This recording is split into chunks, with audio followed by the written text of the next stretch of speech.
Hello there, welcome to DaveTech YouTube channel, and in this video I will show you how to watch Yeet TV on your Hisense Smart TV. If you find the video helpful, make sure to like, subscribe and share for more important videos like this. So if you have an Hisense Smart TV, this is how to watch Yeet TV. The first thing is to make sure the application is installed, and here's it over here, Yeet TV. If it's not installed, just go out to your app store and search for the application, which is very easy.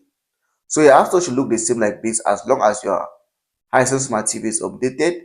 So the easiest thing to do, come over here and just click on search, and here's the search, Yeet TV, here's the application.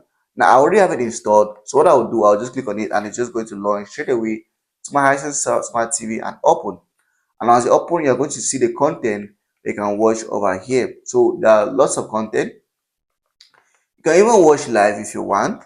Now what you have to do, go over to your settings, you can see your favorites over here, and you can choose what you want to watch. So there's a lot you can watch on this smart TV. So that's it about the video. All you have to do is install the application and then choose what to watch. You can just click there to watch live if you want. You're going to watch live content that is being broadcasted at the moment. So that's it about the video. Make sure to like, subscribe, share for more important videos like this.